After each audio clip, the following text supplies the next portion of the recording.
আমার ভাইরা। তো আমি যে কথা বলতে চাইছিলাম যে সুবহানাল্লাহ আমরা একটু বেশি করে বলবো, যাক ওই চ্যাপ্টার ওই পর্যন্ত থাক। আসেন একটু আমার নবী পাকের জীবন নিয়ে একটু আলোচনা করি। আমার নবী পাক কতদিন হায়াতে ছিলেন জানেন আপনারা? 63 বছর। আলহামদুলিল্লাহ, 63 বছরের হায়াত আমাদের নবী পাক সাল্লাল্লাহু আলাইহি ওয়াসাল্লামের, এটা কিন্তু একদম ছোট না। আবার আপনি আর একদিকে হিসাব যদি ধরেন, আল্লাহ নবীকে আল্লাহ পাক নবুয়ত দান করেছেন, নবী হিসাবে জাহের করেছেন 40 বছর বয়সে। তাহলে 63 বছর বয়সে তিনি ইন্তেকাল করলেন, আর 40 বছর বয়সে নবুয়ত পেলেন। তাহলে ইসলাম প্রচারের সময়টা কত বছর? 23 বছর। মাত্র 23 বছর ধরে তিনি ইসলামের প্রচার করেছেন, কিন্তু তিনি নবী ছিলেন 63 বছর। এইটা যেন কেউ ভুল করবেন না।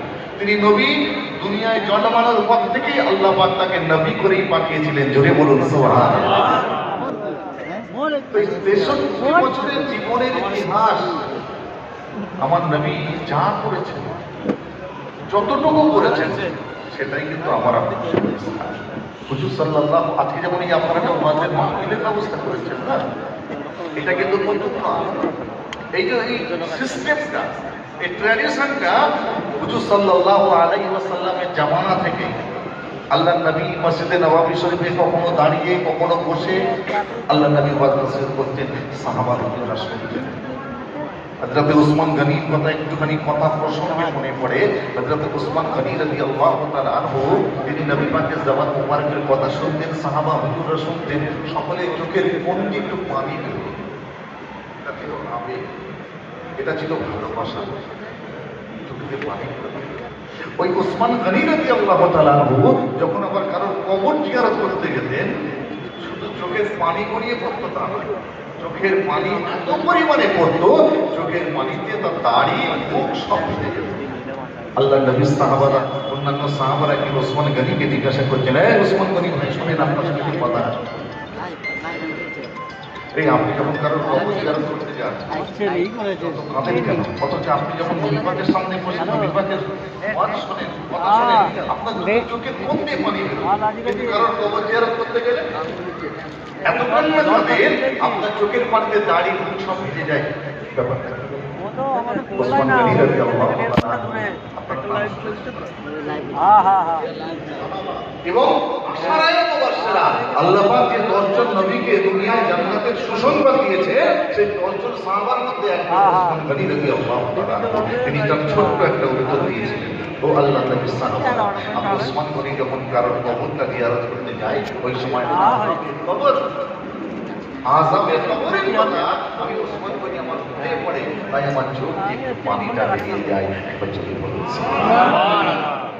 এটা পানি যান, বাপ নেই, কারো মা নেই, কারো দাদু দাদি নেই, নানা নানি নেই, একটু কবরটা জিয়ারত করেন তো নাকি?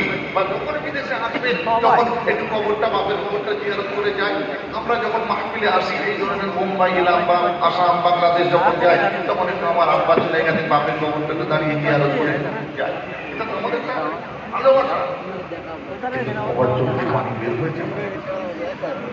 ওসমান গনি বলছে, আমি কারোর কবর, যে কোনো মানুষের কবর যখন জিয়ারত করতে যাই, আযাবে কবর মনে পড়ে। আমার ভাইরা বাবাজিরা শুনে রেখে দেন, জেনে রেখে দেন, ওই সময় ওসমান গনি আর থাকতে পারলেন না। এমন সময় আমার নবী পাকের সাহাবাদেরকে বলেছিলেন, ও আল্লাহর নবীর সাহাবা, তোমরা শোনো শোনো, আমি ওসমান গনি যখন কারোর কবরটা জিয়ারত করতে চলে যাই, ওই সময় আযাবে কবরের কথা আমার মনে পড়ে যায় বলে আমি ওসমান গনি আর থাকতে পারি না। আমার এমন ভাবে আবেগটা তৈরি হয়ে যায়, আমার চোখ দিয়ে ঝরঝর ঝরঝর করে পানি বের হয়ে যায়। আমার ভাইরা আরেকটু ভালো করে শুনে রেখে দেন, জেনে রেখে দেন, ওই সময় ওসমান গনি আরেকটু ভেঙে পড়েছিলেন, ও আল্লাহর নবীর সাহাবা, তোমরা শোনো শোনো, আমি ওসমান গনি যখন দুনিয়া থেকে বিদায় নিয়ে চলে যাব, তোমরা যখন আমার মওতের খবরটা শুনতে পেয়ে যাবে, তোমরা আমাকে ভালো করে গোসলটা করিয়ে দিয়ে কাপড়ের কাপড়ে আমাকে ভালো করে জড়িয়ে নিয়ে আমার জানাজার নামাজটা আদায় করে নিয়ে কবরস্থানের সামনে যখন চলে যাবে, বিসমিল্লাহি ওয়া আলা মিল্লাতি রাসূলিল্লাহ বলে তোমরা আমাকে কবরে শুইয়ে দিয়ে, মিনহা খালাকনাকুম ওয়া ফিহা নুঈদুকুম ওয়া মিনহা নুখরিজুকুম তারাতান উখরা বলে তোমরা আমাকে মাটিটা চাপা পাতে যখন 40টা কদম চলে আসবে, ওই সময় দুইজন মুনকার নেকির ফেরেশতা আমার কবরের মধ্যে প্রবেশ করে গিয়ে আমার দেহের মধ্যে রূহটা যখন প্রবেশ করিয়ে দিয়ে আমাকে জিজ্ঞাসা করবে, মানে রব্বুকা, তোমার রবটাকে একটুখানি বলে দাও, অমা দীনুকা, তোমার দিনটাকে একটুখানি বলে দাও, অমান নবীকা, তোমার নবীটাকে একটুখানি বলে দাও। আমার নবী পাকের মিস্ত্রি স্বরূপ থেকে জিজ্ঞাসা করবে, মানে হাজার রাজুল, এই মানুষটাকে একটুখানি বলে দাও। ও আল্লাহ নবী সাহাবারা, তোমরা শোনো শোনো, ওই সময় আমি ওসমান করে যদি উত্তরগুলো না দিতে পারি, আল্লাহ পাকে যদি হুকুমটা হয়ে যায়, আমার কবরে যদি আযাবটা শুরু হয়ে যায়, এর জন্য আমি ওসমান করি যখন কারোর কবরটা জিয়ারত করতে চলে যায়, আমার ওই আযাবী কবরের কথা মনে পড়ে যাওয়ার সঙ্গে সঙ্গে আমি ওসমান করি আর থাকতে পারি না, আমার চোখ দিয়ে ঝরঝর ঝরঝর করে পানিটা বার হয়ে যায়। একবার কি জোরে বলবেন না সুবহানাল্লাহ?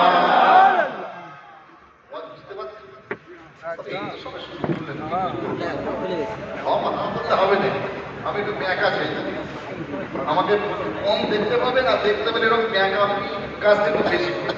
আর আমার প্রবাসী ভাইরা, আপনাদের সঙ্গে দেখা সাক্ষাৎ কবে আলেকালে হবে কোনো ঠিক নেই, একটু তো বেশি আপনাদের সঙ্গে খোলামেলা কথা বলবো। তাই কি ভাই, কষ্ট হবে আপনাদের? সবাই বললেন না, কিন্তু কষ্ট হবে? উত্তর সবাই দেবেন? আমার কষ্ট হয় যখন একজন দুজন উত্তর দিয়ে ছেড়ে দেন, আমার কষ্ট হয়। সবাই উত্তর দেবেন। আরে ভালোবাসা মহব্বতটা দুনিয়ায় রাখে, তবে কালকে আমাদের মহাময়দানে দেখা হবে। ভালোবাসা না থাকে, মহব্বত না থাকে, আন্তরিকতা না থাকে, প্রেম না থাকে, আরে ভাই দুনিয়াতেই মহব্বত হলো না তো আখিরাতে মহব্বতের আশা করেন কেমন? দুনিয়াতে মহব্বত করেন। ওলিয়া ওলিয়ারা, আল্লাহর ওলি মাহবুব বান্দারা এই আদর্শের শিক্ষাটা আমাদেরকে দিয়ে গেছে। ভালোবাসা, প্রেম, মহব্বত, আন্তরিকতা, এই জিনিসটা যদি আমাদের মধ্যে না থাকে তো মুশকিলের ব্যাপার। একতাবদ্ধ হয়ে থাকবে। আমার ভাইরা, আপনারাই বোম্বাইয়ের মতো শহরে রয়েছেন বা আশপাশে সবাই আপনারা রয়েছেন, ইউনিটি ঠিক রাখবেন। ওয়াতাসিমু বিহাবলিল্লাহি জামিআন ওয়া লা তাফাররাকু। একতাবদ্ধ হয়ে থাকবেন, একতার সাথে থাকলে আমার সঙ্গে আপনার মত পার্থক্য হতে পারে, বসে আলোচনা করে মিটিয়ে নেবেন। আমার মুজাদ্দিদে জামানের ভালোবাসার মানুষ আপনারা, মুজাদ্দিদে জামানের কথা বলছে, তিনি বলতেন, বাবা যদি তোমাদের কারোর মধ্যে কোনো অশান্তি হয়, যদি বিবাদ হয়, তোমরা একটা ঘরে বসে নিজেদের মধ্যে আলোচনা করবে, আলোচনা করে মিটিয়ে নিয়ে পান খেতে খেতে বেরোবে, যেন কোনো মানুষ বুঝতে না পারে তোমাদের মধ্যে মতানৈক্য হয়েছে। আজকে আপনারা আমার প্রবাসী ভাইরা, আপনাদের কাছে এই আমার মুজাদ্দিদে জামানের আদর্শের একটা কথা বলে দিলাম, এটা ঠিক রাখবেন। এটা যদি ঠিক রাখতে পারে, ইনশাআল্লাহ আপনারা আরো কামিয়াব হবেন। আমার একটা ভাই বিপদে পড়েছে, আপনারা সমস্ত মানুষকে জানিয়ে দিলেন, সবাইকে ঝাঁপিয়ে পড়বে। আরে এটাই তো ইসলাম, এটাই তো নবী পাকের আদর্শ। আরে নবী নবী নবী নবী মুখে করবে, নবীর আদর্শ না থাকবে না আপনার কাছে, আপনার নবী নবী বলে লাভটা কি হবে ভাই? আজকে আমি প্রবাসে থাকি, আমি বিপদে পড়েছি, আমি ফোন করলাম আপনাদের কাউকে, ভাই আমি সমস্যা করতে পারি, শুধু একা নয় 10 জন মিলে যাবেন, পাশে দাঁড়িয়ে যাবেন, ভাই কি হয়েছে বল, টাকা লাগবে, পয়সা লাগবে, অর্থ লাগবে, কি করতে হবে বল, আমরা করে তোর বিপদকে উদ্ধার করছি। এটাই মনে রাখবেন ইসলাম। আজকে এই এত সুন্দর সাজিয়েছেন, ইসলামের কথা শুনবেন না, দিনের কথা শোনার জন্য তো, আল্লাহ রসুলের কথা শোনার জন্য তো, এগুলোই ইসলাম, এগুলোই দিন, এগুলো আমরা ছেড়ে দিয়েছি। আমরা মনে করি নামাজ, রোজা, হজ, যাকাত আর হালাল, হারাম, জায়েজ, না জায়েজ, এই কটা জিনিসের মধ্যে আমরা সীমাবদ্ধ। এই কথা শুনলেই কেন সব ইসলাম পালন করা হয়ে গেল? আসলে কিন্তু না। হুজুর সাল্লাল্লাহু আলাইহি সাল্লামের আদর্শের কথা বলে দিলেন। আল্লাহ নবী মার খাইনি, এই কথা বলতেন না? মার খেয়েছে না খাইনি? এটা সবাই জোরে বলে, খেয়েছে না খাইনি? আমার নবী পাক দামদার অর্থাৎ দাঁতকে ভেঙে দিয়েছে না দেয়নি? আমার নবী পাকের উপরে, পিঠের উপরে উটের নাড়ি ভুড়ি চাপিয়েছে না চাপায়নি? দেখাতে পারবেন নবী পাক কিসব দিয়েছেন? মক্কা শরীফের জমিনে যখন তিনি নামাজ পড়ছেন, আসরের নামাজ, যখন সিজদায় গেল, পিঠের উপরে কারা যেন উটের নাড়ি ভুড়ি চাপিয়ে দিল। আম্মাজার মা ফাতেমা জোহরা, ছোট্ট বাচ্চা ফাতেমা জোহরাকে রাসূলের সাহাবারা ডাকলেন, তাড়াতাড়ি করে ডাকো তো, তোমার আব্বাজানের পিঠের উপরে কারা উটের নাড়ি ভুড়ি চাপিয়ে দিয়েছে। আমাদের মা ফাতেমা তাড়াতাড়ি করে পরিষ্কার করলেন। আমার ভাইরা বাবাজিরা কান্না খাড়া করে শুনে রেখে দেন, জেনে রেখে দেন। ওই সময় আমাদের মা ফাতেমা তো জোড়া থাকতে পারলেন না। আব্বা জানের পেটের উপরে ওঠেন নাড়ি বুড়ি বলে কথা, তাড়াতাড়ি করে আমাদের মা ফাতেমা তো জোড়া ওঠেন নাড়ি বুড়ি গুলোকে পরিষ্কার করে দিয়ে চুপটি করে দাঁড়িয়ে রয়েছে আমার নবী পাকের জবান থেকে একটুখানি কথা শোনার জন্য। এমন সময় আমার নবী আপনার নবী দয়াল নবী পাকের নামাজটা শেষ হয়ে যায়। আসসালামু আলাইকুম ওয়া রাহমাতুল্লাহ, আসসালামু আলাইকুম ওয়া রাহমাতুল্লাহ। আমার নবী পাকের নামাজটা শেষ হয়ে যাওয়ার সঙ্গে সঙ্গে আমার নবী আপনার নবী দয়াল নবী আর থাকতে পারলাম না। আমার আল্লাহ পাকের দরবার শরীফে দুটো হাত তুলে বলেছিলেন, আয় আমার আল্লাহ, আয় আমার পরওয়ারদিগার বেনিয়াত আল্লাহ, যারা আমার পিঠের উপরে উঠে নাড়ি বুড়িটা চাপিয়ে দিয়েছে, আমি নবী মুহাম্মদুর রাসূলুল্লাহ, আমি আমার অন্তর থেকে তাদেরকে মাফ করে দিলাম। আমার আল্লাহ গো, আপনিও তাদেরকে একটুখানি মাফ করে দেবেন। একবার কি জোরে বলা গেল না সুবহানাল্লাহ? আমাদের মা ফাতেমা তো জোরে বলছেন, আব্বা যান মাফ করে দিলেন। ও বাঙালি ভাইরা, লেবার নিয়ে কারবার কারিগর, তাই তো নাকি? কারিগর নিয়ে কাজ তো নাকি? এই কথা বলছেন না কেন?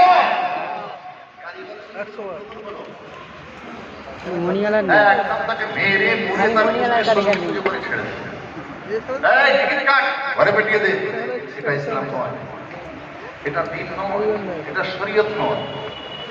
শরীয়ত যে ভুল করলো, আপনার যে কারিগরটা অন্যায় করলো, আপনার যে কারিগরটা ভুল করলো, তাকে প্রথম বুকে জড়িয়ে ধরে মাথায় হাত বুলিয়ে কপালে চুমু খেয়ে তার ভুলটা থেকে ধরিয়ে দিয়ে সংশোধন করে দেওয়ায়, ওটাই হলো আমার নবী পাকের সুন্নাত, ওটাই হলো ইসলাম। একবার চিল্লে বলেন সুবহানাল্লাহ। হুজুর সাল্লাল্লাহু আলাইহি ওয়াসাল্লাম যখন মক্কা শরীফ থেকে মদিনা শরীফে আসলেন, মদিনা শরীফে চলে আসলেন হিজরত করে, আপনারা সবাই জানেন কম বেশি, হিজরত করে আসলেন। আসার পরে মদিনা শরীফের মানুষেরা সব দেখা সাক্ষাৎ করছে।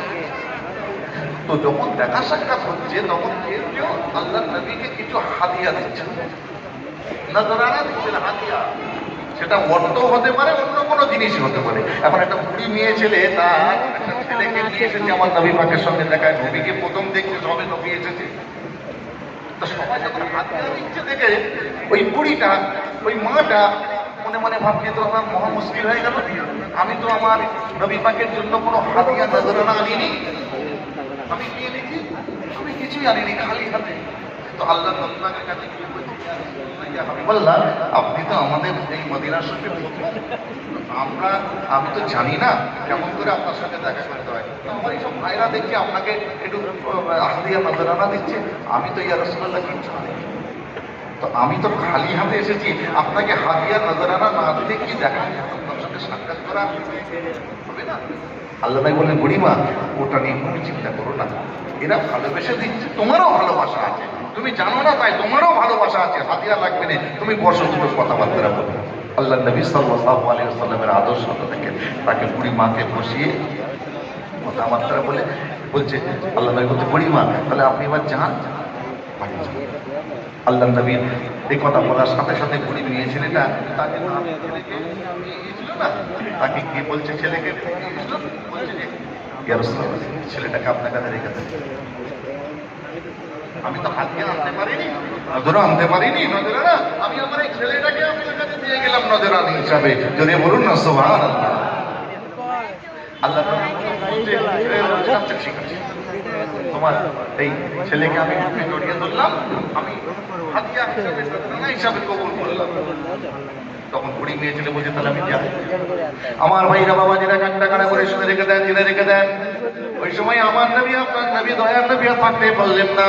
ও আমার বাঙালি ভাইরা বাবাজিরা শুনে রেখে দেন, জেনে রেখে দেন। ওই সময় বুড়ি মেয়ে ছেলেটা বলেছিলেন, ইয়া রাসূলুল্লাহ, ইয়া হাবিবাল্লাহ, আমাকে বিদায়টা দিয়ে দেন, আমি আপনার কাছ থেকে বিদায়টা নিয়ে চলে যাব। ওই সময় রাসূলুল্লাহ বলেছিলেন, ও বুড়িমা, তুমি তোমার বাচ্চাটাকেও নিয়ে চলে যাও, তুমি আমাকে হাদিয়া দিয়েছো, আমি কবুল করেছি, এবার তুমি তোমার বাচ্চাটাকে নিয়ে চলে যাও। আল্লাহ নবীকে বুড়ি মেয়ে ছেলে বলছে, হুজুর আরো যারা আপনাকে হাদিয়া দিয়েছে তাদের হাদিয়াগুলো আপনি ফেরত দিয়ে দিয়েছেন, আপনি আমার হাদিয়া ফেরত দিচ্ছেন কেন? তাদের হাদিয়া যদি আমার হাদিয়া ফেরত দেন আমি নিয়ে চলে যাবো, কিন্তু আপনি তাদের হাদিয়া ফেরত দিলেন না, আমার হাদিয়া আপনি আমাকে ফেরত দিচ্ছেন ইয়া রাসূলুল্লাহ। আমার হাদিয়া কি আপনার পছন্দ হয়নি? আর কিছু পরে দোকানে বুঝাবো, দোকানে হবে তো, দোকানে গাল দেবো তুমি, দাঁড়াও গাল দেবো তুমি, দাঁড়াও ধরে দেবো এখানে ভিডিও করতে আমার ইউটিউবে। কষ্ট পাবে, ওর মায়ের জন্য কষ্ট পাবে, ভাইয়ের জন্য কষ্ট হবে। আমার হাদিয়া আমি গ্রহণ করেছি, তবে তুমি নিয়ে যাও, এতেই আমি রাসূলুল্লাহ খুশি। ইয়া রাসূলুল্লাহ ইয়া হাবিবাল্লাহ, হবে না। ও হাদিয়া যেমন দিয়েছি আপনি রেখে দেন, আপনি শুধুমাত্র মদিনা শরীফের জমিনে এসেছেন, আপনার কাজে লাগবে, আপনার কাজের লোক নেই তো। ভালো করে শুনেন, আমাদের সব আমার মুম্বাইয়ের ভাইদের কারিগর নিয়ে কারবার, একটু ভালো করে শুনেন। হুজুর সাল্লাল্লাহু আলাইহি তো হুজুর আপনি নতুন এসেছেন, আপনার কাজের লোক নেই তো, আপনার কলফারমা শোনার জন্য একজন লোক দরকার। আল্লাহ নবী বলেন তো মহা মুশকিলের মধ্যে তুমি এই বাচ্চাটাকে রেখে হুজুর রেখে দেন, কোনো সমস্যা নেই। আচ্ছা ঠিক আছে যাও, বাচ্চা ছেলে মাথায় করে ধান করিবে, হ্যাঁ কিছুই করতে পারে, ছোট বাচ্চা। তো আল্লাহ নবী এমন আদর্শবান মানুষ, দেখেন তিনি কি করতেন, কখনো ওই উজু করলেন, হাত মোটা টাওয়াল পাঠানো যাই বলে প্রয়োজন। ওই বাচ্চাটার নাম ছিল আনাস। আনাসকে বলছেন আনাস আনাস একটু ওষুধ বানিয়ে দাও, এইরকম মানে ছোট্ট ছোট্ট আনাসকে বলছিলাম আল্লাহ নবী, ও আনাস তুমি একটু মদিনা শরীফের মার্কেট বাজার যেতে পারবে?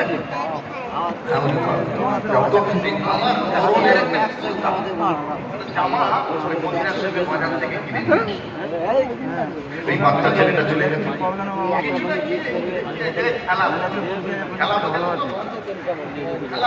খেলাধুলা হয় না, মুন্না তোর ব্যবস্থা করতে দোকানে চল সব খেলার কাছে দাঁড়িয়ে খেলা দেখে এদিকে এখন আমি একটু খেলার জন্য এ করছি।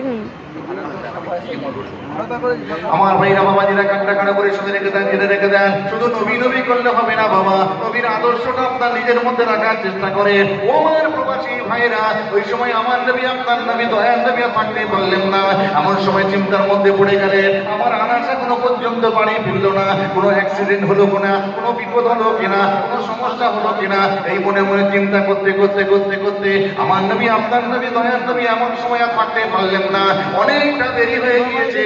ওই সময় আল্লাহ নবী আর থাকতে না পেরে টুকটুক করে নিজেই বাইরে বেরিয়ে চলে গেলে, এমন সময় বাজারের দিকে যখন এগিয়ে যাচ্ছিলেন, এমন সময় তিনি লক্ষ্য করলেন এক জায়গায় অনেক মানুষের সমাগম হয়েছে। তিনি জানতে পারলেন এই সময় এই জায়গাটায় খেলাধুলা চলছে। এই খেলাধুলার ভিড়ের মধ্যে মধ্যে যখন খুঁজতে শুরু করলেন, এমন সময় হযরতে আনাস রাদিয়াল্লাহু তাআলা আনহুকে আল্লাহ নবী দেখতে পেয়ে আল্লাহ নবী আনাসের পাশে চুপটি করে দাঁড়িয়ে গেলেন। শুনছেন তো, আমাকে ধাক্কা মেরে দিল কিনা, এইটুকু কথা চিন্তা করতে করতে আমি দুশ্চিন্তার মধ্যে যখন পড়ে গিয়েছি, আমি যখন তোমাকে তালাশ করতে বেরিয়েছি, খোঁজ করতে বেরিয়েছি, এমন সময় আমি আমার নিজের চামড়ার চোখে দেখতে পেলাম এই খেলা দেখা হচ্ছে, খেলার জায়গাতে তুমি দাঁড়িয়ে দাঁড়িয়ে আনন্দের সঙ্গে খেলা দেখছো। ও আনাস তুমি শোনো শোনো, তুমি চার করে খেলাটা দেখে নাও, তোমার খেলা দেখা হয়ে গেলে আমি নবী মুহাম্মদুর রাসূলুল্লাহ আমি তোমাকে সঙ্গে করে নিয়ে মদিনা শরীফের বাজার থেকে আমার কাপটা কুর্তাটা কিনে নিয়ে চলে আসবো। একবার কি জোরে বলবেন না সুবহানাল্লাহ? ওই সময় আনাস রাদিয়াল্লাহু তাআলা আনহু বলেছিলেন, ইয়া রাসূলুল্লাহ ইয়া হাবিবাল্লাহ, হুজুর বিয়াদবিটা maaf করেন, আপনার জবান মুবারকের কথা শুনে, আপনার মনের কথা শুনে, অন্তরের কথা শুনে আমি আনাস আমার খেলা দেখার থেকে বেশি আনন্দ হয়েছে। আর না না না না ইয়া রাসূলুল্লাহ, আমার খেলা দেখার দরকার নাই, আপনি সঙ্গে চলেন আমার, আমি আপনাকে সাথে করে নিয়ে মদিনা শরীফের বাজার থেকে আপনার কাপড়টা কিনে নিয়ে চলে আসি। ধরে বলতে পারলেন না সুবহানাল্লাহ? এখন আমার আপনার অবস্থাটা কি? আমার আপনার বাড়ির অনেক সময় কাজের লোক থাকে না, ছেলে কাজের লোক থাকে, মেয়ে কাজের লোক থাকে রান্না থেকে। এখন আপনার স্ত্রী বলেছে, গো তুমি এই কাজের লোককে বলেছে তুই বেগুন ভাজাটা ভালো করে রাখ, আমি একটু আসছি, আমার একটু কাজ আছে। এখন বেচারা বেগুন ভাজতে গিয়ে বেগুন পুড়িয়ে ফেলেছে। এখন সে কাজের লোকের কথা খারাপ, কি হবে না হবে। যখন পোড়া পোড়া বন্ধ পেয়েছে তখন আপনার স্ত্রী বলে, এই কিছু করছে নাকি? চাচি বলুক আর খালাম্মা বলুক, খালাম্মা কি চাচি বেগুনটা পড়ে গেছে, হ্যাঁ কেন কত লক্ষ টাকা নষ্ট হয়ে গেছে। এমন এক উচিত আপনার স্ত্রী কথা বলছে, এমন এক উচিত তুই বেগুন পুড়িয়ে ফেললি। অনেক সময় অনেক আমার মায়েরা বোনেরা আছে ওই মানে চাকরানিকে, যে কাজের লোকটাকে অনেক সময় তার হাত ধরে খুন্তিটা হাতে নিয়ে, গরম খুন্তি বোঝেন না, যেটাতে মাঝে মাঝে বেতন মাঝে গরম খুন্তি নিয়ে ওই মেয়েটার হাতটা একটু ধরে গরম খুন্তিটা হাতে চাপাচ্ছে, আর পোড়াবি আর পোড়াবি।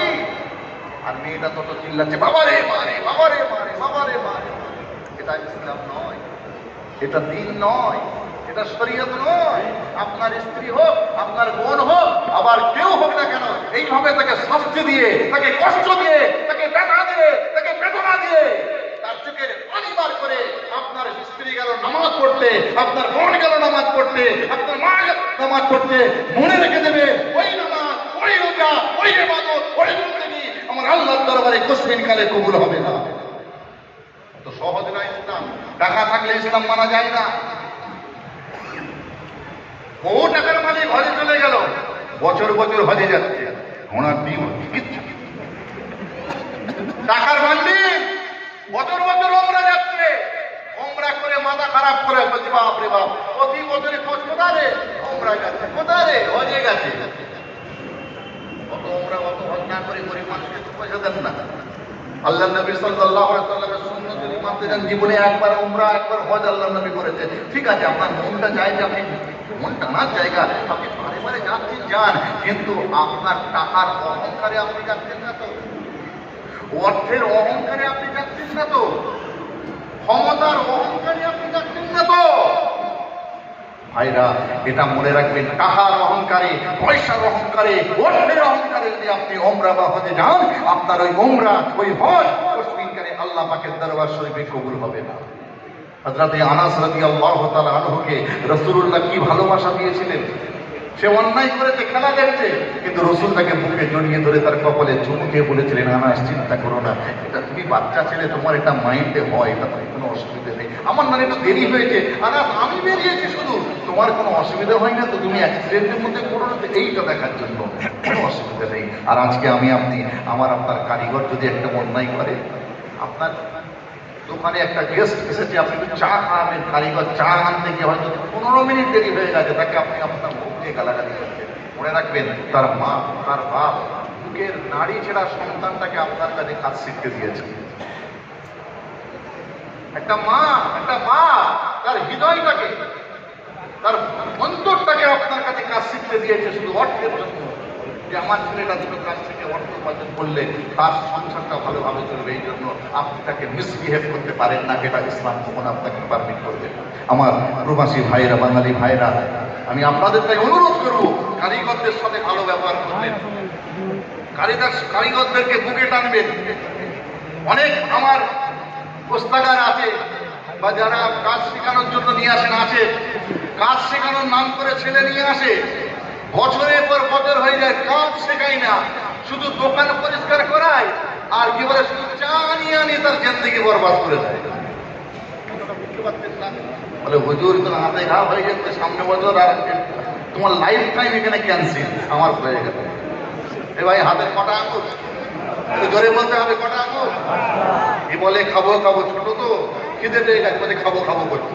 এ বলছে এই কোথায় খাবো, খাবো খাবো করলে হবে, কারণ এ বলছে ধার ধার কর না, এ বলছে একদম নয়, ধার করলে সুদই কোথায়।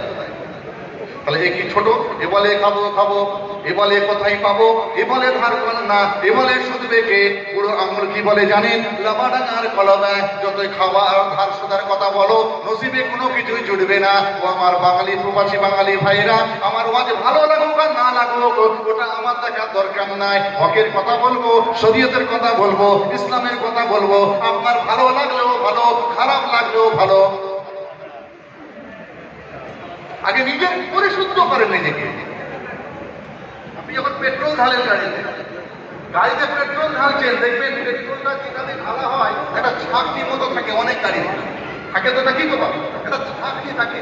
আপনি তেল ঢালছেন, পরিশুদ্ধ তেল, ফ্রেশ তেল ঢালছেন, তাও ছাঁকনি কেন? যদি কিছু থাকে, যদি কিছু থাকে ওই ছাঁকনিতে ধরা পড়ে যাবে, আমার ইঞ্জিনটা নষ্ট হবে না, ইঞ্জিনটা ঠিক থাকবে না। এটাই তো উদ্দেশ্য নাকি গো? জীবনটাকে ছাঁকনির মতো ছাঁকার চেষ্টা করেন, জীবনটা ছাঁকনির মতো ছাঁকার চেষ্টা করেন। রাখেন ইতিহাসের ইতিহাস, মোগল পিরিয়ডের ইতিহাস করে আপনি বড় বড় কথা বলছেন। আরে কি এখানে আছে? বাপকে মেরে বেটা সিংহাসনে বসেছে, বেটাকে মেরে বাপ সিংহাসনে বসেছে, এছাড়া কিছু নেই, মারামারি কাটাকাটি হানাহানি ছাড়া। কিন্তু আপনি একজন মুসলমান, একজন আখেরি জামানার শেষ নবী হযরত মুহাম্মদুর রাসূলুল্লাহ সাল্লাল্লাহু আলাইহি ওয়াসাল্লামের উম্মত, আপনার আদর্শ যেন আমার রাসূলের দিকে নিসবত থাকে। আমি বেশি বড় কথা বলবো না, আমি বড় কথা বললে অসুবিধা নেই, ছোট ছোটই হোক। একটু ইসলামটাকে নিজের জীবনে স্প্রেড করেন। আল্লাহ পাক কোরআনের মধ্যে বলেছে নিজে আগুন থেকে বাঁচো, আহলে পরিবারদেরকে আগুন থেকে বাঁচাও। এখানে নিজে বাঁচা মানে আপনি নামাজি হন, আপনি রোজাদার হন, আপনি যাকাত দেনেওয়ালা হন, আপনি শরীয়তের দৃষ্টিভঙ্গিতে চলার চেষ্টা করেন। এটা হলো নিজে আগুন থেকে বাঁচা। ও আহলে কন্যারা, পরিবার, আপনার ছেলে, আপনার মেয়ে, আপনার স্ত্রী, আপনার ছোট ভাই, আপনার পরিবারে যারা আছে তাদেরকেও জাহান্নামের আগুন থেকে বাঁচান। তার মানে তাদেরকেও নামাজের শিক্ষা দেন, তাদেরকে রোজার শিক্ষা দেন, তাদেরকে হজের শিক্ষা দেন, তাদেরকে যাকাতের শিক্ষা দেন, তাদেরকে শরীয়তের হালাল হারাম জায়েজ নাজায়েজের শিক্ষা দিয়ে সুন্দরভাবে তৈরি করে দেবেন। নিজে নামাজ পড়ে, নিজের বউ নামাজ পড়ে না, কোনো প্রশ্নই নেই। ছেলে মেয়ে নামাজ পড়ে না, কোনো প্রশ্নই নেই। এটা ইসলাম নয়। পরিবারকে সুন্দরভাবে সাজান। আমার নবী, আপনার নবী, দয়ার নবী পাকের জিন্দেগির আদর্শ দিকে তো তাকিয়ে দেখেন। হুজুর সাল্লাল্লাহু আলাইহি ওয়াসাল্লামের সাহাবা যদি আযাবে কবরের জন্য চোখ দিয়ে পানি বার করতে পারে, যে সাহাবাটা ওসমান গনি, যে সাহাবা জান্নাতি, ঘোষণা কে দিয়েছেন? আল্লাহ ঘোষণা দিলেন, আল্লাহ, যে ওসমান গনি জান্নাতি। সেই সাহাবা কবরের ধারে গিয়ে আযাবে কবরের জন্য চোখের পানি বার করছে। একটু পারবো না আমি? হাজী আলী রহমাতুল্লাহ আলাইহি হুজুরের মাজার শরীফে আপনারা যান, কি বোঝান? কেন যান? দেশ থেকে আমার বোনাই এসছে, তাকে নিয়ে যান। দেশ থেকে আমার সাদা এসছে, তাকে নিয়ে যান। আমার হাজী আলী দেখবি চল। রাগ হচ্ছে আমার কথাই? এই কথা বলে রাগ হচ্ছে? দেখাতে নিয়ে যান। হাজী আলী শাহ রহমাতুল্লাহ আলাইহি দরবারটা কেমন, পানির উপরে ভাসছে সেই কবরটা, আপনি দেখাতে নিয়ে যান। কিন্তু আপনার জিয়ারত উদ্দেশ্য থাকে না। আপনি কেন আপনার জিয়ারত উদ্দেশ্য থাকবে না বলেন? দেশ ছেড়ে, গ্রাম ছেড়ে, পাড়া ছেড়ে কোন মুম্বাইয়ের মুখে পড়ে রয়েছে, একজন আল্লাহর ওলির বাজারে পড়ে রয়েছে। আপনি আপনার তার কাছে নিয়ত করে যে আমি আমার বিপদে পড়ে আছি, আমি মুসিবতে পড়ে আছি, আমার ব্যবসাটা ডিস্টার্ব হচ্ছে, আমার সংসারটা একটু অসুবিধা হচ্ছে, আমি একটু হুজুরের মাজার শরীফে গিয়ে আমি একটু দোয়া চাইবো। এই দোয়া দেওয়ার জন্য, আল্লাহর কাছে হাত তোলার জন্য, হাজী আলী শাহ রহমাতুল্লাহ আলাইহিকে ওসিলা দিয়ে আল্লাহর কাছে চাওয়ার জন্য আপনি একবারের জন্য হাজী আলী শাহ গেলেন না। কিন্তু আপনার বাড়ি থেকে যখন শালা বোনায় আত্মীয় স্বজন এলো, তাদের হাত ধরে এবার হাজী আলী দেখবেন, বোম্বে হাজী আলী দেখবেন, চলো না যান। এটা ইসলাম নয়। আগে নিয়তটা ঠিক রাখেন, নিয়ত ঠিক রাখেন। ওসমান গনি রাদিয়াল্লাহু তাআলা আনহু কবরের সামনে দাঁড়িয়ে দাঁড়িয়ে চোখের পানি বের করতে পারে, আমি আপনি কেন করতে পারবো না? আমাদের মা আয়েশা, আমার নবী পাকের আহলিয়া, আমাদের মা আয়েশা সিদ্দিকা রাদিয়াল্লাহু তাআলা আনহা, আল্লাহর নবী বাড়িতে নেই, আমাদের মা আয়েশা বাড়ির মধ্যে রয়েছে। ঘর সংসারে খান, মেয়েদের কি কাজ? হাঁড়ি বাসন মাজা, রান্না করা, ঘর ঝাড় দিয়া, ঘরের বিছানাপত্র ঠিক করা ইত্যাদি মেয়েদের যা কাজ। আমাদের মা আয়েশা বাড়ির সমস্ত কাজ কামকে সেরে নিয়ে চুপচাপ করে বসে আছেন। এমন সময় আমাদের মা আয়েশার কি মনে হয়েছে, একটু চোখ দিয়ে পানি বেরোচ্ছে। আমাদের মা আয়েশা একটু কাঁদছেন, চোখের পানি বের করছে, কাঁদছে। এমন সময় আল্লাহ নবী বাড়িতে উঠছেন, আওয়াজ করছেন, ডাকছেন টক টক করে, আয়েশা, ও আয়েশা। আমাদের মা আয়েশা বুঝতে পারলেন যে আমার নবী এসেছে, তাড়াতাড়ি করে চোখের পানিটা মুছে একটুখানি আল্লাহ দাঁড়িয়ে, লাব্বাইক ইয়া রাসূলুল্লাহ, ইয়া হাবিবাল্লাহ, আমাকে দেখছেন তো? ভাই, একটা মানুষ কাঁদার পরে তার চোখ চেহারা দেখলে তো বোঝা যাবে যে কান্নাকাটি করেছে, তাই না? তো আমাদের মা আয়েশাকে দেখে আল্লাহ নবী বলছেন, আয়েশা তুমি কি কাঁদছিলে, রোনাজারি করছিলে, কাঁদছিলে? বলা, নাম ইয়া রাসূলুল্লাহ। আমাদের মা আয়েশা যখনই বলেছে কাঁদছিলাম, তখন আল্লাহ নবী নিজের ঘাড়ে আগে দোষ দিয়েছে। ও আয়েশা, ও বিবি আয়েশা, তুমি খোদার যন্ত্রণায় কাঁদছ, আর বিপাকের সংসারটাকে তুমি খোদার যন্ত্রণায় কাঁদছ। আল্লাহ নবী গরিব ছিলেন, তাই গরিবই হালত তাকে জিজ্ঞাসা করেছেন। আল্লাহ পাকের কাছে আল্লাহ নবী চেয়েছিলেন না, আল্লাহ আহিনি মিসকিনাও ওয়া আমিতনি মিসকিনাও ওয়া শুকরি ফি জুমরাতিল মাসাকিন। আল্লাহ, আপনি আমাকে দুনিয়ায় যতদিন রাখবেন গরিব করে রাখবেন, আপনি যখন আমার মওত দেবেন গরিবই হালতে মওত দেবেন, কাল কিয়ামতের মহামাঠ মহাময়দানে আপনি যখন আমার হাসর নাসর করবেন গরিবদের সাথে আমার হাসর নাসর করবেন। তাই আল্লাহ নবী ভাবলেন, তো সত্যি আমি গরিব, আমার ঘরে তো খাবার দাবার নেই, তাই আমার বিবি খাচ্ছে। আমার ভাইরা বাবাজিরা কান্না করে শুনে রেখে দেন, চলে রেখে দেন। ওই সময় আমাদের মা এটা থাকতে বললেন না। আমার নবী, আপনার নবী, দয়াল নবীকে বলেছিলেন, ইয়া রাসূলুল্লাহ, ইয়া হাবিবাল্লাহ, হুজুর বিয়াদবিটা মাফ করেন, ক্ষমা করেন। আপনি যেটা ভাবছেন সেটা নয়। আমার আপনার ঘর সংসারে কোনো ব্যাপারের জন্য আমার খোদা লেগেছে, সেই জন্য আমি আয়েশা কিন্তু কাঁদি না। ওই সময় আমার নবী, আপনার নবী, দয়াল নবী জিজ্ঞাসা করেছিলেন, ও বিবি আয়েশা, তুমি বলো বলো, তবে তুমি কান্নাকাটি করছো কেন, একটুখানি বলে দাও। আমার ভাইরা কেতাবের মধ্যে পাওয়া যায়, ওই সময় আমাদের মা এটা থাকতে বললেন না। আমার নবী, আপনার নবী, দয়াল নবীকে বলেছিলেন, ইয়া রাসূলুল্লাহ, ইয়া হাবিবাল্লাহ, হুজুর বিয়াদবিটা মাফ করেন, ক্ষমা করেন। আমি আমার ঘরে কাজ কাম ছেড়ে নিয়ে আমি একটুখানি ঘরের মধ্যে বসেছিলাম। ঘরের মধ্যে বসে থাকতে থাকতে আমার একটু আখিরাতের কথা মনে পড়ে গিয়েছে, আমার একটু ময়দান মাহশারের কথা মনে পড়ে গিয়েছে, আমার একটু আল্লাহ তাআলার ডর ভয়ের কথা মনে পড়ে গিয়েছে, আমার একটু কবরের আযাবের কথা মনে পড়ে গিয়েছে। ইয়া রাসূলুল্লাহ, ইয়া হাবিবাল্লাহ, আখিরাতের কথাটা মনে পড়ে যাবার সঙ্গে সঙ্গে, আল্লাহ পাকের ডর ভয়ের কথাটা মনে পড়ে যাবার সঙ্গে সঙ্গে, জাহান্নামের আযাবের কথাটা মনে পড়ে যাবার সঙ্গে সঙ্গে আমি আয়েশা, আমি আর থাকতে পারি নাই, আমার চোখে ঝরঝর ঝরঝর করে পানিটা বার হয়ে যায়। একবার কি জোরে বলবেন না সুবহানাল্লাহ? আর একটু জোরে বলেন সুবহানাল্লাহ। হুজুর, আমি একটু আখিরাতে, এই ভালো করে শুনেন, যে আমাদের মায়েরা যার আখিরাতের কোনো চিন্তা নেই, যার আখিরাতের কোনো চিন্তা নেই, সেই আয়েশা, আমাদের মা আয়েশা, রাসূলের স্ত্রী, তিনি বলছেন, ইয়া রাসূলুল্লাহ, আমি একটু আখিরাতের জন্য কাঁদছি হুজুর। কাল কিয়ামতের মহামাঠ মহাময়দানে আমি আয়েশা, আমার কি হবে না হবে, আমি নাজাত পাবো কিনা, ইত্যাদি ইত্যাদি মনে করে আযাবে কবর, জাহান্নামের আযাব, কষ্ট হচ্ছে। আল্লাহর নবী বললেন, আয়েশা শান্ত হও, আমি রাসূল বলছি, আইনুম ফাকাত মিন খাশিয়াতিল্লাহ ওয়া আইনুম ফাকাত তাহাররুসা ফি সাবিলিল্লাহ। তোমার মতো আমাদের সমস্ত উম্মত ফি সাবিলিল্লাহ, আল্লাহর রাস্তায় 1 থেকে 2 ফোঁটা চোখের পানি বার করে দেবে। আমি রাসূলুল্লাহ বলছি, তাদের ওই 1 থেকে 2 ফোঁটা চোখের পানি আমার আল্লাহ পাক তার জাহান্নামের আগুনে ছিটিয়ে তার জাহান্নামের আগুনটাকে ঠান্ডা করে দেবেন। একবার জোরে বলুন সুবহানাল্লাহ। জোরে বললেন না সুবহানাল্লাহ? আপনি কাঁদবেন না? বিদেশ বাড়ি থেকে যখন আসেন, মায়ের কাছে যখন বিদায় নেন, মায়ের পায়ে যখন সালাম করেন, কদম কুসি করেন, মায়ের চোখ দিয়ে পানি বেরোয়, আপনি ছেলে, আপনার চোখ দিয়ে পানি বেরোয়। স্ত্রীর কাছে যখন বিদায় নেন, স্ত্রীর চোখ দিয়ে পানি বেরোয়, আপনার চোখ দিয়েও পানি বেরোয়।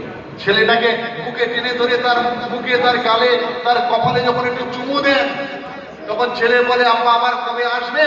তখন আপনি ছেলেকে উত্তর দিতে পারেন না, গলাটা ভেঙে যায়, কান্না চলে আসে। কান্না কান্না গলায় আপনি ছেলেকে বলেন, বাবা আমি খুব তাড়াতাড়ি আসবো, তোমার সঙ্গে দেখা করতে। বিদায় নেবার সময় চোখ দিয়ে যদি পানিটা পার হতে পারে, আমার আল্লাহর জন্য কি একটু কাঁদতে পারেন না? হাজী আলী শাহ হুজুর রহমাতুল্লাহ আলাইহির মাজার শরীফটায় গিয়ে একটু একটা ধারে করে দাঁড়িয়ে বসে একটু আল্লাহ পাকের দরবার শরীফে হাত দুখানা তুলে দিয়ে চোখের পানিটা একটু পার করবেন। আল্লাহকে বলবেন, আল্লাহ তোমার ওলির দরবারে এসেছি, তোমার ওলিকে ওসিলা দিয়ে দোয়া চাইছি। আল্লাহ, গ্রামে বাড়িতে এসে ছেলেদেরকে, পরিবারদেরকে, মা বাপকে রেখে চলে এসেছি। আল্লাহ তুমি তাদেরকে একটু আমানের সাথে রেখো। এই দোয়াটা চাইতে পারেন না? শুধু আমার কাছে এসে দোয়াটা কেন নিজের দোয়া করেন? আরে বাপে বললে দোয়া করলে সব কবুল হয়ে যাবে। আপনি আপনার বাপের জন্য যে দোয়া চাইবেন, আপনি আপনার ভাইয়ের জন্য যেভাবে আবেগের সঙ্গে দোয়া চাইবেন, আপনি আপনার স্ত্রীর কাছে যে আবেগের সঙ্গে দোয়া চাইবেন, আমি থোড়ি পারবো? এই কথা বলেন না, পারবো না? তাহলে আপনি একটু হুজুরের মাজারে গিয়ে দোয়া যেতে পারলেন না? আবার যখন এই বোম্বাই থেকে যখন বাড়ি ফিরে যান, তখন একটু আমার দাদা পীরের মাজার শরীফে গিয়ে একটু দোয়া চাইতে পারলেন না? দাদা হুজুর কেবলা রাহমাতুল্লাহ আলাইহিকে ওসিলা দিয়ে একটু আল্লাহ পাকের দরবারে হাত তুলতে পারলেন না, কথা বলতে পারলেন না? আরে বাবা, কিসের ভালোবাসা! এই শুকনো ভালোবাসার কোনো মূল্য নেই, একটু রসালো ভালোবাসা রাখেন। আমাদের মা আয়েশা, দেখছেন তো আমাদের মা আয়েশা, রাসূলের বিবি আমাদের মা আয়েশা, তিনি আখিরাতে কবরের আযাবের কথা চিন্তা করে কাঁদতেন। যাদের কোনো আখিরাতের ভয় ছিল না, কবরের আযাবের ভয় ছিল না, তথাপি তারাও দুনিয়াতে আখিরাতের জন্য চোখ দিয়ে পানি বার করেছে। একটু বোঝার চেষ্টা করে, শুধু বই বই করলে হয় না। এই আজকে জলসা চারদিক থেকে মানুষ এসেছে, মাশাআল্লাহ খুব ভালো লাগছে, কিন্তু আশাটা যেন কাজে লাগান। আমি এটাই বলতে চাচ্ছি, আমাদের মতো হুজুররা এনে আপনারা ওয়াজ করছেন, ওয়াজ শোনাচ্ছেন, সব করছেন, কিন্তু যদি কাজে না লাগে, বিফলে যদি চলে যায়। শুনলাম 13 থেকে 14 বছর জলসা হয়েছে, কত করে খরচ হয় জলসার আমি জানি না। আমি একটা জাস্ট উদাহরণের জন্য বলছি, যদি 1 লাখ টাকা করে প্রত্যেকটা বছরে জলসা করতে হয়, তাহলে 14 বছর জলসায় কত লাখ টাকা খরচা হচ্ছে? এটা ধরে বলেন। এই 14 লাখ টাকা আমাদের মতো কোনো হুজুর হযরত দিয়ে এসে আপনাদেরকে 10 টাকা চাঁদা দিয়েছে? একটু ধরে বলতে হবে, এই একটু ধরে বলতে হবে। চাঁদা আপনাদের, পয়সা আপনাদের, অর্থ আপনাদের। আমাকে বলেন, এই 14 বছরে 14 লাখ যদি মুম্বাইয়ের বুকে আপনারা বাঙালি ভাইয়েরা খরচা করতে পারেন, আপনাদের মাথার ঘাম পায়ে ফেলা, রাত জাগা, কষ্ট করার পয়সায় যদি আপনারা 14 লাখ টাকা খরচা করে নিজেদেরকে চেঞ্জ করতে না পারেন, নিজেদেরকে পরিবর্তন করতে না পারেন, তাহলে আমি আপনাদের খুব দায়িত্ব নিয়ে বলছি, আগামী থেকে জলসাটা বন্ধ করে দেন। কারণ আমাদের মতো মুনি সাহেবরা এসে জলসা করলে জলসা করা হবে নাজায়েজ, নাজায়েজ, নাজায়েজ।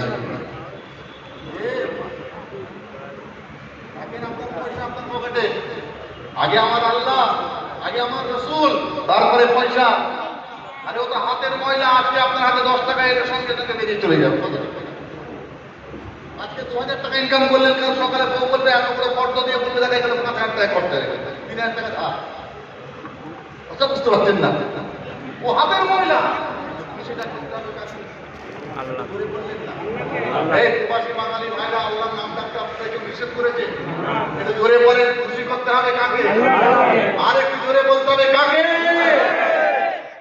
চেষ্টা করেন, ছোট্ট ছোট্ট করে চেষ্টা করেন, এত বড় করে নয়। আমি আমার প্রবাসী ভাইদের জন্য কিছু কথা আমার আছে, যে কথাগুলো আমি শেষে বলবো, এখন নয়। তবে চেষ্টা করতে হবে। বাবা বাংলা কোনায় মজা নেই। হুজুর সাল্লাল্লাহু আলাইহি ওয়াসাল্লামের মেহনত, বাপরে বাপ, রাতের পর রাত, দিনের পর দিন মেহনত করে গেছে, ইসলামের প্রচার করে গেছে। মক্কা শরীফের জমিন থেকে একা মানুষ সারা পৃথিবীতে ইসলামের আলোটা ছড়িয়ে দিয়েছেন। আজকে সেই ইসলামের আলোই আমরা আলো চেষ্টা করি। কেন?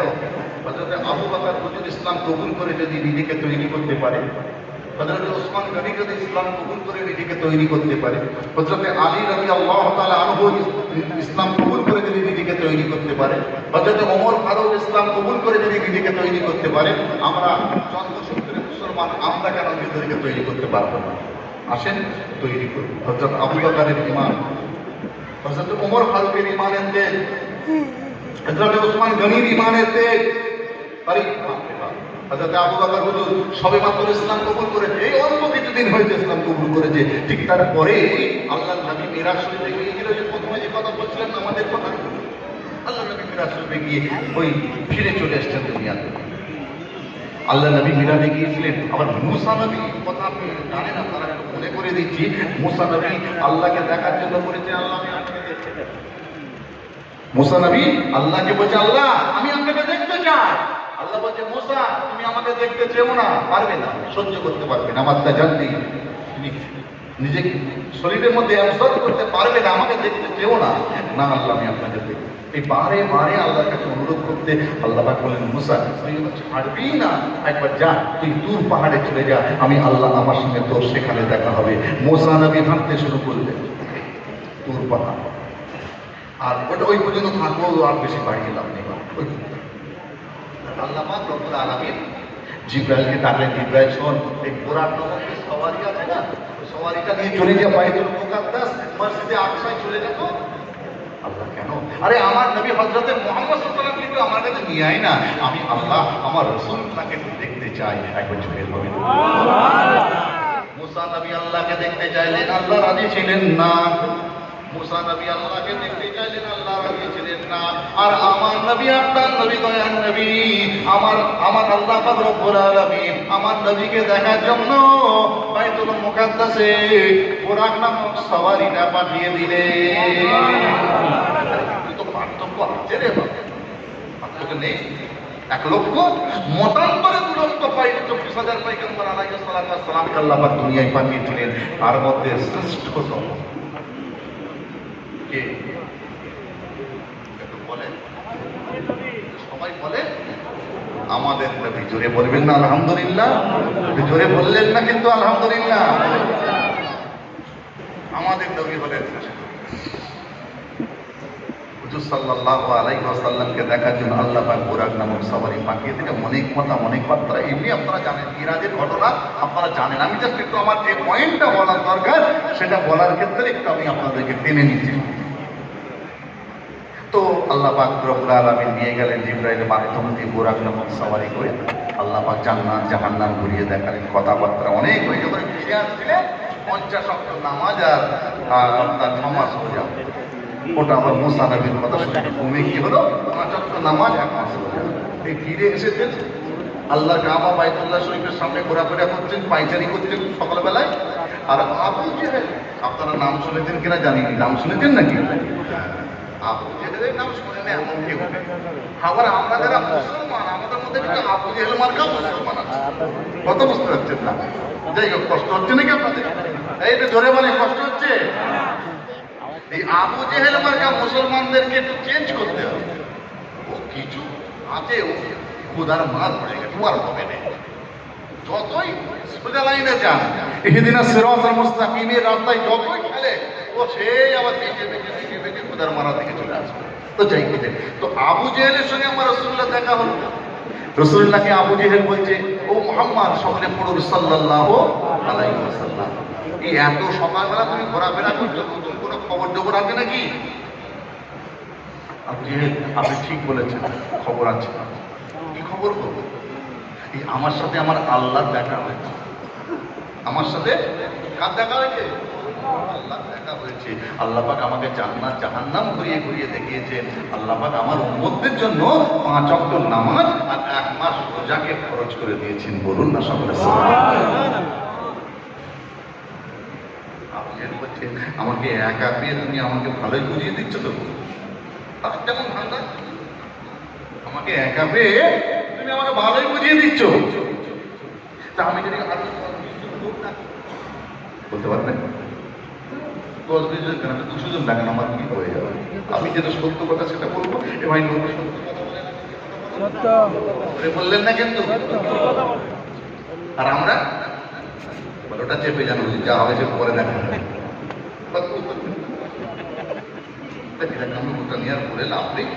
তবে চেষ্টা করবেন সত্য কথা বলা। লাআনাতুল্লাহি আলাল কাযিবিন, যারা মিথ্যা কথা বলে তাদের উপর খোদা তাআলার লানত হয়।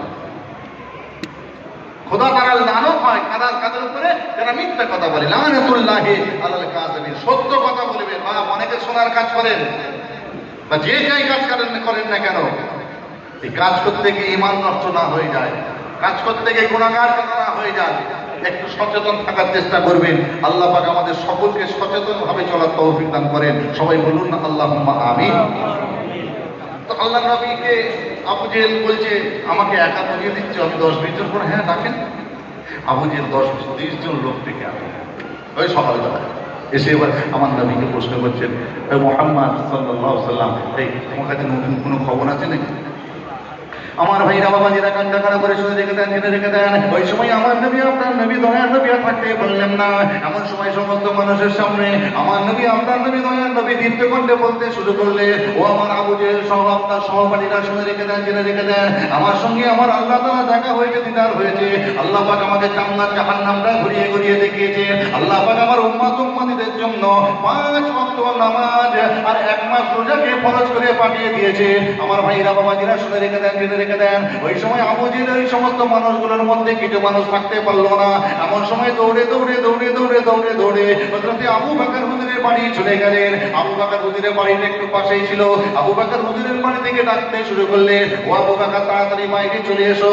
আবু বকর হুজুর আর থাকতে পারলেন না, অন্তর্দন্ত হয়ে বাইরে বেরিয়ে এসে জিজ্ঞাসা করলেন, ভাই তোমরা কারা আমাকে এইভাবে ডাকছো কেন, একটুখানি বলে দাও। ওই সময় ওই সমস্ত মানুষগুলো বলতে শুরু করলেন, ও আবু বকর আপনি শুনে রেখে দেন, জেনে রেখে দেন, আপনি যার হাতে হাত দিয়ে ইসলামটা কবুল করেছেন ওই মুহাম্মদ কত মিথ্যা মিথ্যা কথা বলছেন, একবার শুনবে চলেন। ওই সময় আবু বকর হুজুর আর থাকতে পারলেন না, মাথাটা গরম হয়ে গিয়েছে কিন্তু মাথাটা ঠান্ডা রেখেছে।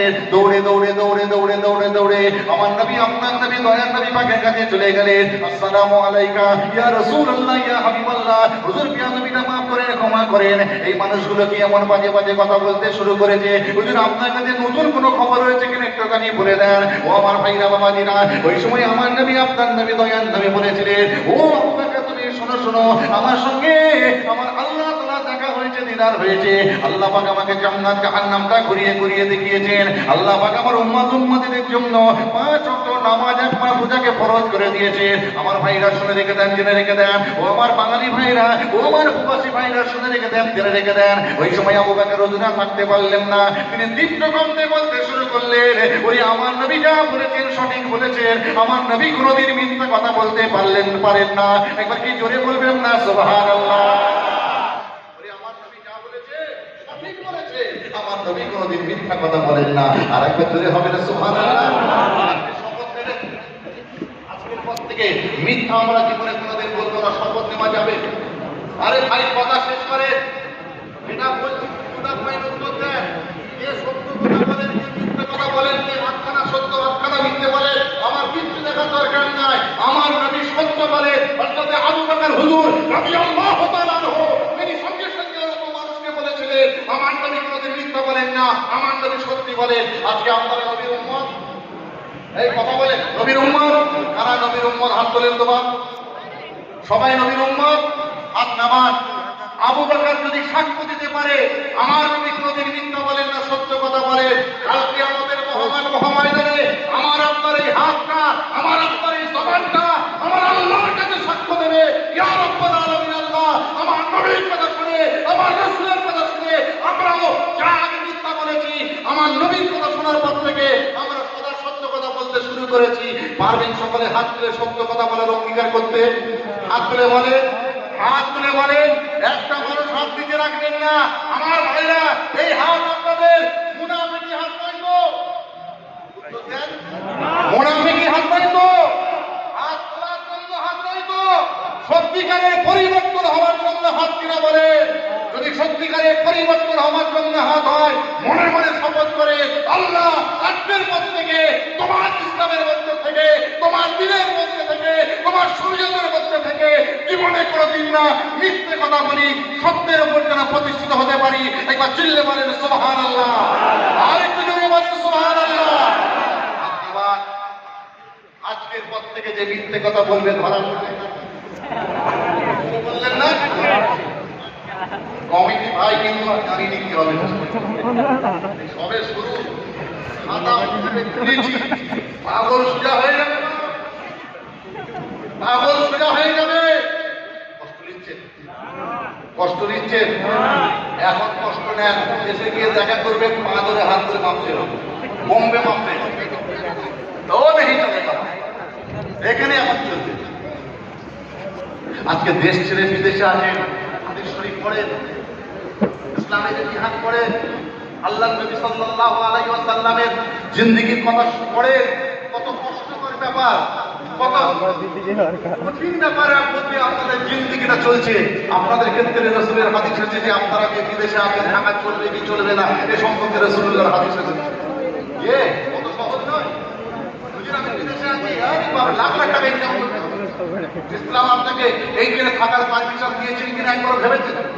এই যে এতগুলো মানুষ বসে আছেন, আমার উত্তর দেন। এই আপনারা যে দেশ, নিজের দেশ ছেড়ে, বাড়ি ছেড়ে, বউ ছেড়ে, বাপ মা ছেড়ে, কোনো সন্তান ছেড়ে, গ্রাম ছেড়ে, প্রতিবেশী ছেড়ে, এই তো মুম্বাইয়ের বুকে এসে পড়ে আছে, কে গুজরাটের বুকে পড়ে আছে, কে দিল্লির বুকে তুরস্কে পড়ে আছে বা অন্যান্য রাজ্যে পড়ে রয়েছে, এই আপনারা যে আছেন শরীয়ত আপনাকে এই পারমিশনটা দিয়েছেন কিনা? তো আমি যেটা বলতে চাইছিলাম যে হযরত আবু বকর হুজুর তিনি দীপ্তকণ্ঠে বললেন আমার নবী যা বলেছেন সঠিক বলেছেন, আমার নবী কোনোদিন মিথ্যে কথা বলেননি। আরেকবার জোরে বলেন না আজকে আমরা সবাই সত্যবাদ ইনশাআল্লাহ বলেন। আর একটু জোরে বললেন না ইনশাআল্লাহ? আর কিছু ওয়াদা করবেন পরে দেখবেন কথা বুঝতে না। ইসলামের জন্য আল্লাহ নবী সাহাবারা কত কষ্ট করেছে জানেন? এই হযরত আবু হুরায়রা রাদিয়াল্লাহু তাআলা নাম শুনেছেন না?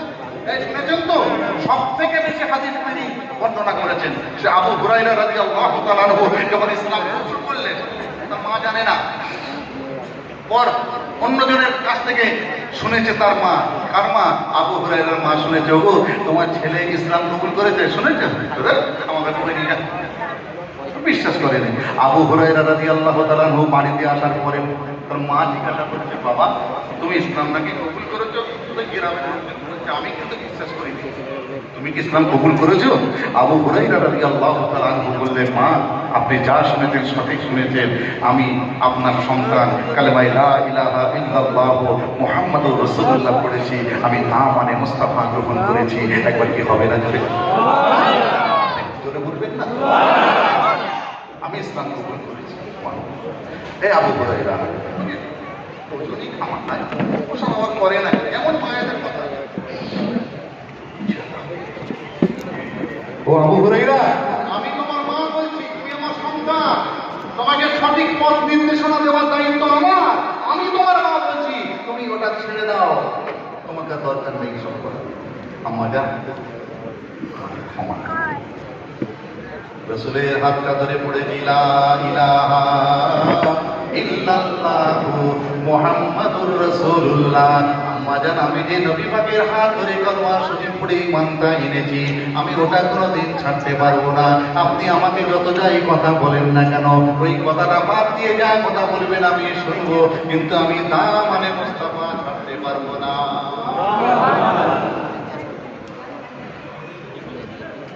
ঈমান কত বড়!